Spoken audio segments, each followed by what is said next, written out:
bakal perkenalan sama tamu spesial kita hari ini.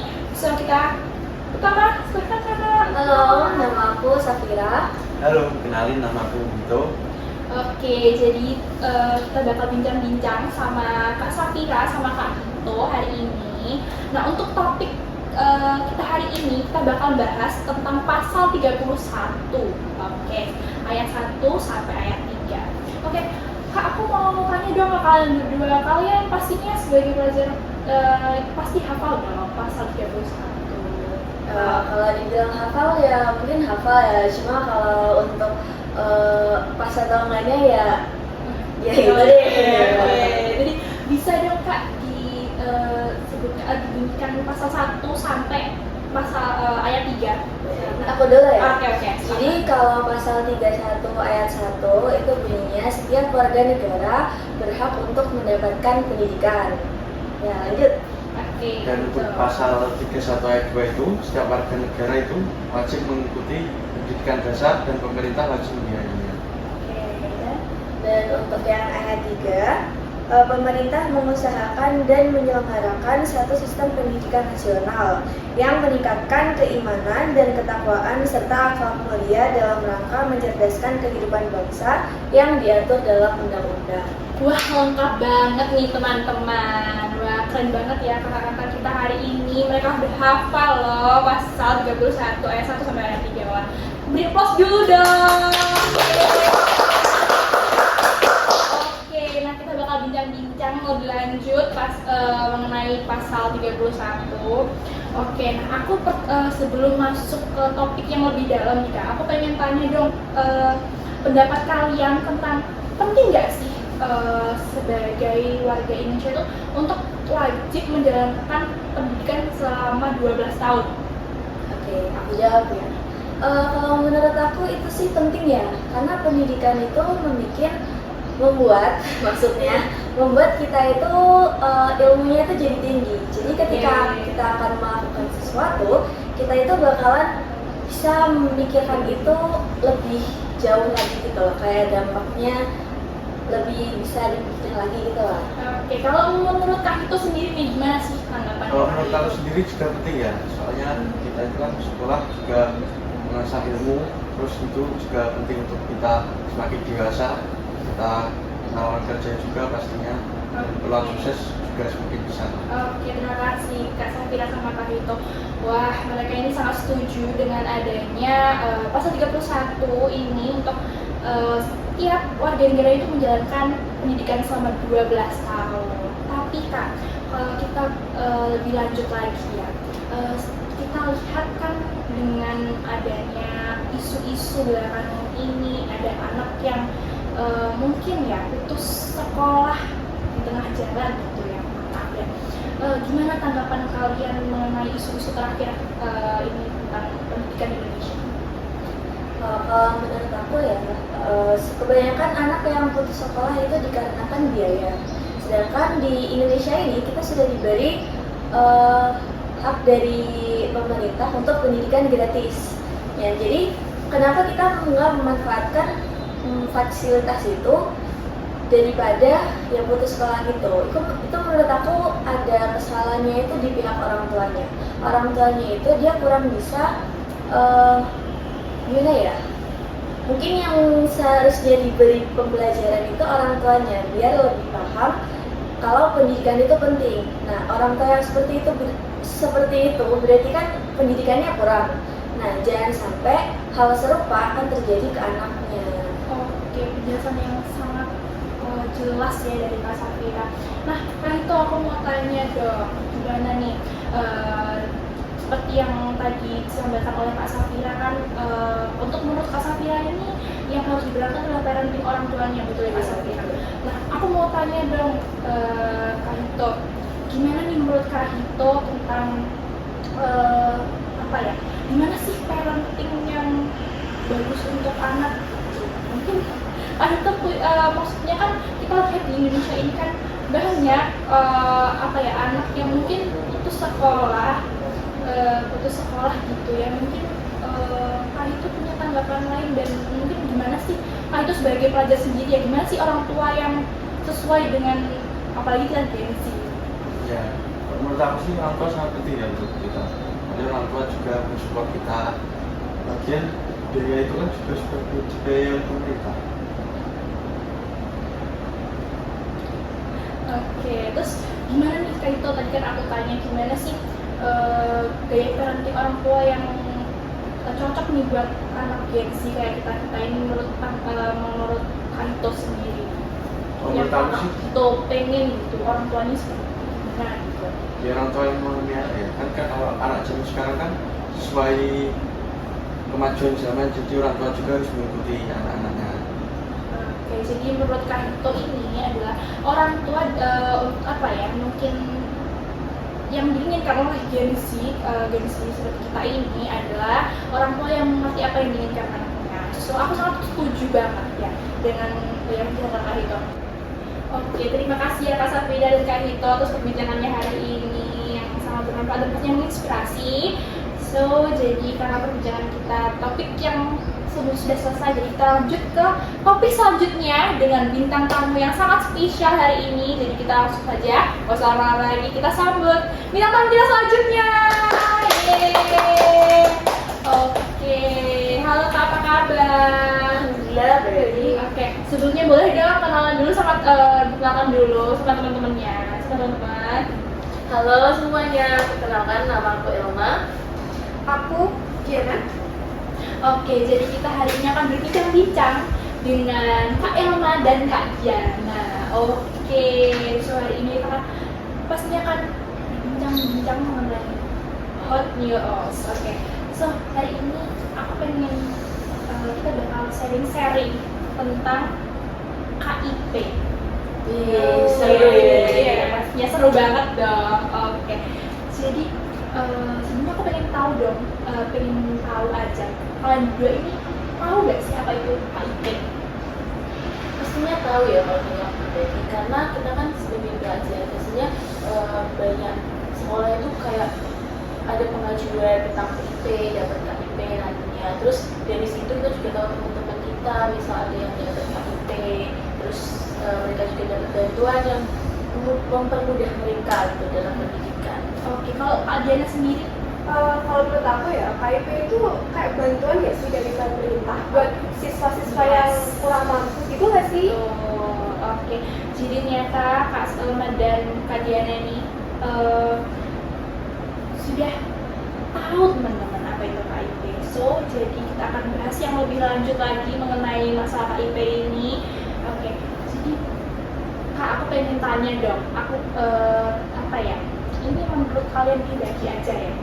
Menurut kalian pengenalan KIP ini berguna atau sebenarnya itu apa ya, menimbulkan polemik untuk masyarakat gitu?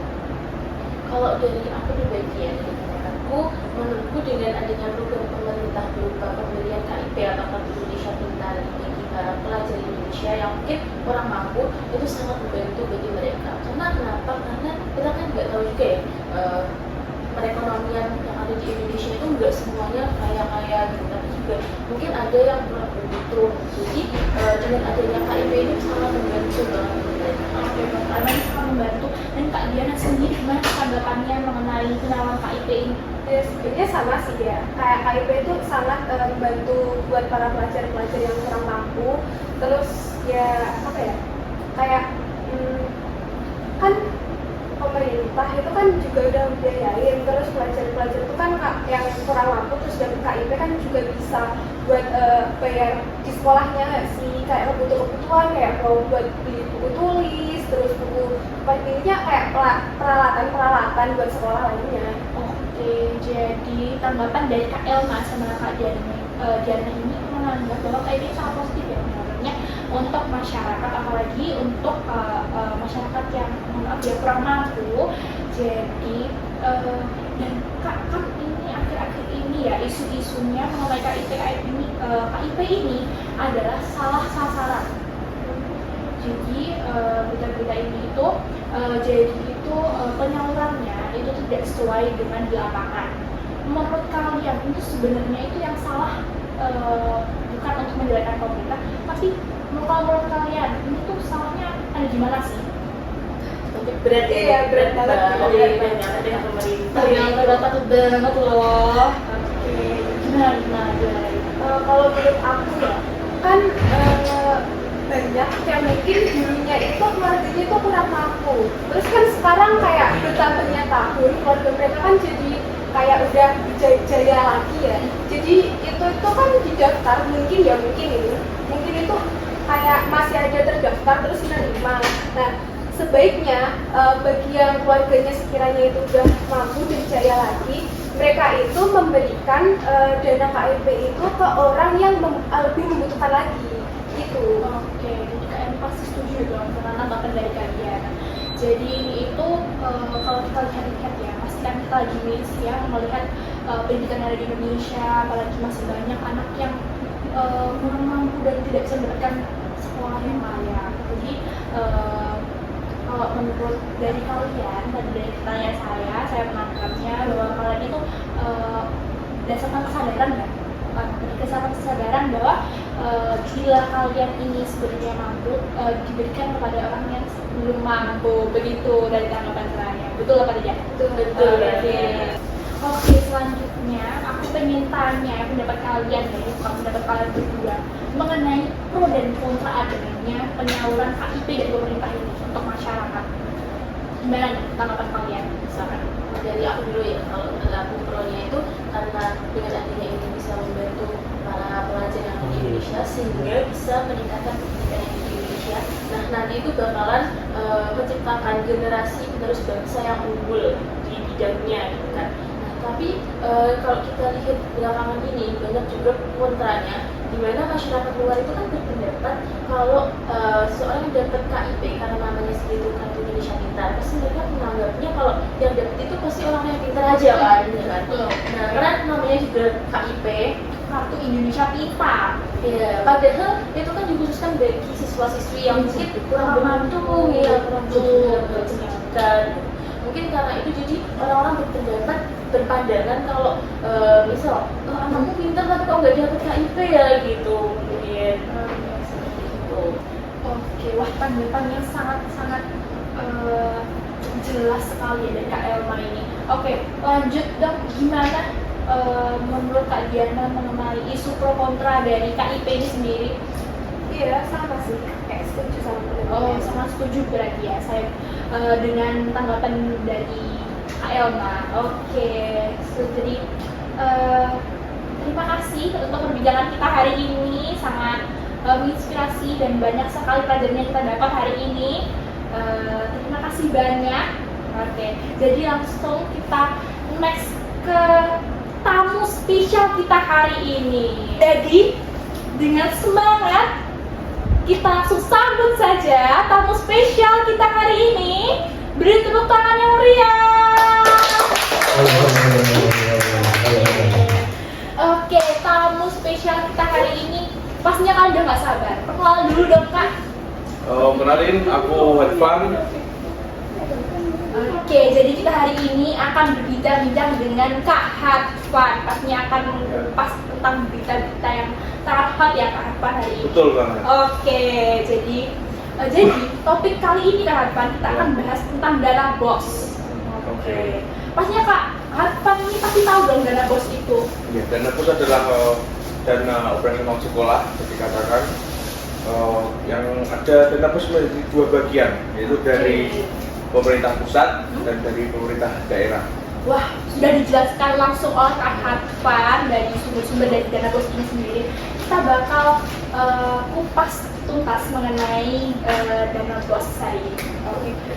Lebih lanjut lagi Kak Hedvan, aku pengen tanya dong, dengan maraknya isu-isu terakhir ini gitu, menurut Kak Hedvan, apakah penyaluran dana BOS ini sudah sesuai dengan apa yang direncanakan oleh pemerintah pusat?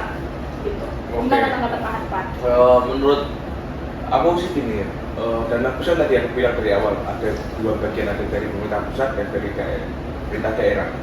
Menurutku sudah, cuma ada beberapa oknum, bisa aku katakan dalam tanda kutip, yang belum bisa menjalankan dana BOS itu dengan baik sesuai arahan pemerintah pusat. Kayak ini langsung bahas aja ya. Kayak, menurutku kan gini, dana BOS betul dana operasional sekolah berarti adalah prasarana dan fasilitas sekolah dan lain-lain. Tapi di sisi lain selaku yang aku baca dari sumber-sumber yaitu dana bus itu juga bisa dijadikan dana untuk pendidikan dan prestasi. Jadi untuk lomba-lomba anak-anak dan lain-lain itu bisa. Berarti kita bisa simpulkan bahwa dana bos itu adalah dana yang diberikan pemerintah untuk sekolah, untuk gimana ya, untuk menunjang operasionalnya, begitu Iya. kan ya. Oke, jadi lebih lanjut lagi nih Kak, mengenai tadi yang udah aku bahas ya, mengenai isu-isu dari pastinya Kakak sudah tahu dong berita-berita sebelumnya yang Iya. lagi booming itu ya Kak. Gimana nih tanggapannya tentang berita yang lagi booming itu bahwa ada satu oknum yang menyalahgunakan dana bos itu? Menurutku sih gini ya, karena mungkin dana bos itu dananya cukup besar karena ya untuk sekolah, ada sekolah dan untuk siswa. Menurutku di situ ada oknum yang kalau dalam tanda kutip kurang kuat imannya mungkin dan kurang amanah orangnya dan kurang amanah orangnya. Katanya Kak Ashraf, oke. Jadi banyak melakukan dana-dana dan menurutku itu juga jadi pembelajaran dari topik awal tadi tentang kurikulum. Menurutku di pendidikan seperti itu tentang amanah, kedisiplinan, kejujuran itu juga harus ditanamkan sejak dini di pelajaran kita, dan jadi ya kejadian seperti itu tidak terulang, bukan dalam dana bos saja, dalam seluruh hal tentang korupsi mungkin dan lain-lain itu. Korupsi yang ada di Indonesia ya, Iya. apalagi ya Kak, ya bahwa sangat marak sekali apalagi akhir-akhir ini ya tentang berita-berita mengenai dugaan korupsi yang dilakukan oleh oknum-oknumnya seperti itu. Nah Kak Hasfan sebagai pelajar ya, Iya. apalagi kita kan sebagai Gen Z. Betul. Menurut Kak Hasfan dengan adanya dana bos ini tuh apa ya? Ada pro kontra nggak sih? Kenapa? Menurut Kak Hasfan sendiri? Menurutku sih ada, karena sesuai undang-undang dan pasal yang ada tentang dana bos yang aku bilang awal tadi, itu kan untuk operasional dan untuk penunjang siswa. Bahkan kalau tidak salah baca aku sempat 900 sampai 1.200.000 untuk per siswa itu untuk dana bos. Jadi gini, tapi kenapa kok banyak di sekolah-sekolah, bahkan itu bukan rahasia umum lagi ya, tentang adanya uang komite dan lain-lain dengan alasan dalam tanda kutip untuk mengikuti lomba, untuk program dan lain. Dan kebetulan gini Kak, aku kan juga dulunya sekolah sebagai wakil ketua OSIS. Oke, jadi Kak Hasfan ini pernah Ya. menjabat sebagai wakil ketua OSIS teman-teman. Beri tepuk tangan dulu dong. Terus gini, Oke. ketika berarti kan di proker di OSIS itu kan juga proker yang ada di sekolah, otomatis ada juga program kerja sekolah dan visi dan misi. Tapi kenapa kok setiap mengajukan proposal dan lain alasannya tidak punya uang? Karena Oke. sekolah tidak ada dana, event yang ada anak-anak lomba dan lain-lain. Kenapa? Dan alasannya ada di uang komite, tidak ada anak-anak yang membayar. Bukannya yang setahu saya dana bos itu usaha operasional juga bisa digunakan untuk lomba-lomba, apalagi itu program kerja sekolah gitu loh. Oh. Tapi banyak sekali ya itu yang aku tanyain, dan gue masih bingung sampai sekarang bahwa ini kan dana bos untuk usaha keseluruhan operasional, tapi kenapa kok dengan alasan lain-lain kok minta lomba dan lain itu tidak bisa. Jadi intinya kayak kok jadi dana bos tidak bisa terserah secara sempurna di masuk yang ke siswa gitu loh. Jadi kemana ya Kak Hasfan ya dari Iya. larinya uang itu Nah, gitu iya, ya. betul banget. Gitu. Apalagi kan seperti yang kita tahu tadi kan Kak Hasfan sudah jelaskan yang sangat jelas sebelumnya bahwa dana bos itu disimpan untuk menunjang operasional sekolah dan siswa. Tapi Iya. kemana uang itu begitu Iya. ya Kak Hasfan? Oke, selanjutnya Kak Hasfan. Iya. Aku pengen tanya nih, gitu kan. Mungkin walaupun aku belum apa ya merasakan menyadarkan langsung proposal itu mengenai suatu event, tapi aku pernah dengar nih Kak Hasfan dari teman-teman lain-lain ya, Iya. dari seangkatan juga dan mungkin se-ekskul. Jadi gini Kak Hasfan, kita menyodorkan proposal ke sekolah meminta dana sekian, tapi sekolah memberikan dana, tapi itu dananya kurang dan teman-teman itu harus mencari putaran uang itu. Gimana tanggapannya Kak Hasfan mengenai hal seperti itu? Yang pertama itu ada mungkin suatu hal yang tricky yang bisa dilakukan anak-anak sekarang yang mungkin aktif di organisasi seperti aku juga, dan kebetulan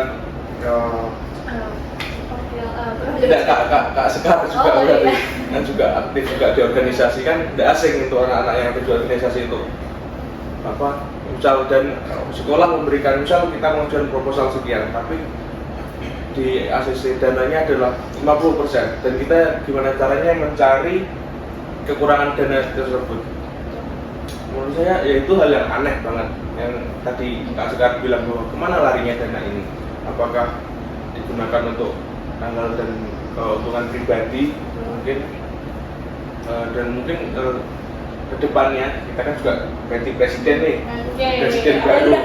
Pelantikan dan sekarang lagi ospek kan? Iya, apalagi ospeknya di Akmil nih. Betul, mereka pakai baju goreng-goreng sekarang. Keren banget itu memang.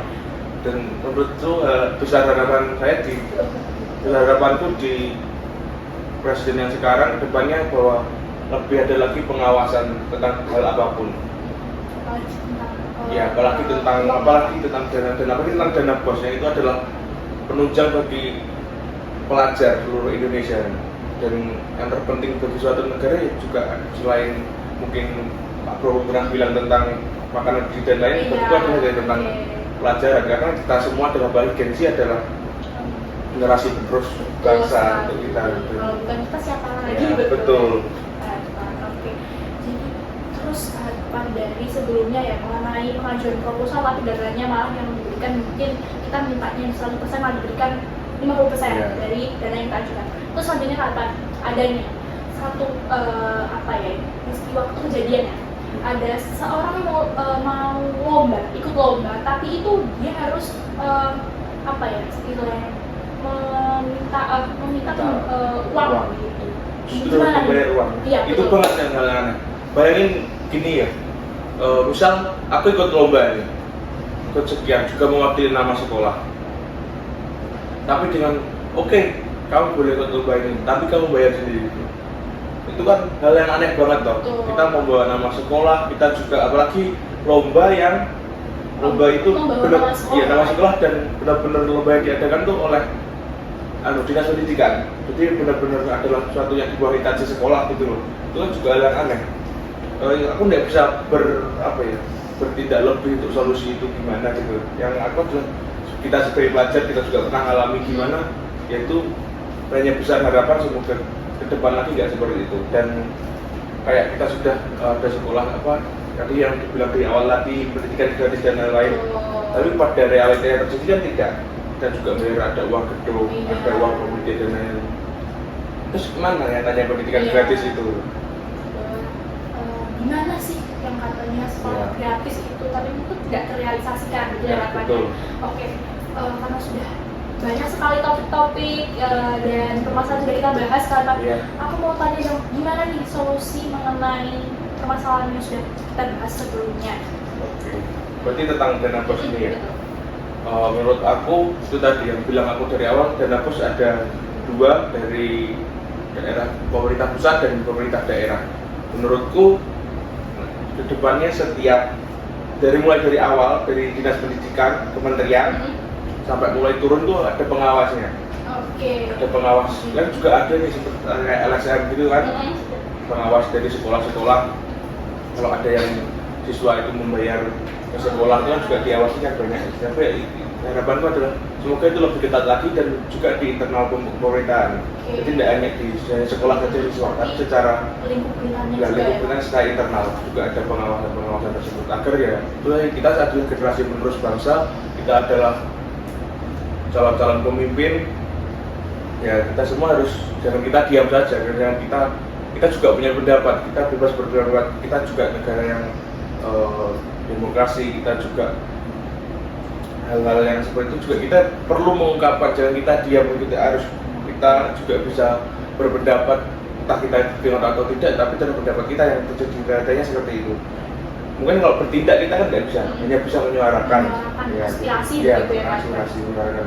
Ya, semoga itu tadi solusinya dari aku, semoga di daerah pemerintah pusat dan pemerintah daerah itu ada pengawasannya lagi, dan untuk para pemimpin semoga menurut saya ini ya, ini opini pribadiku, ke depan juga lebih amanah, jangan ada lagi korupsi dan lain-lain.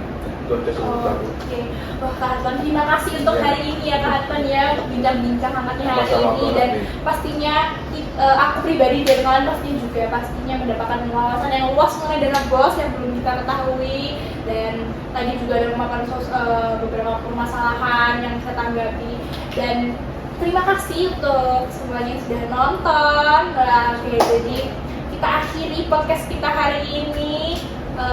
Ketemu lagi next. Oke. Terima kasih sudah menonton. Yeah. See you guys. See you guys.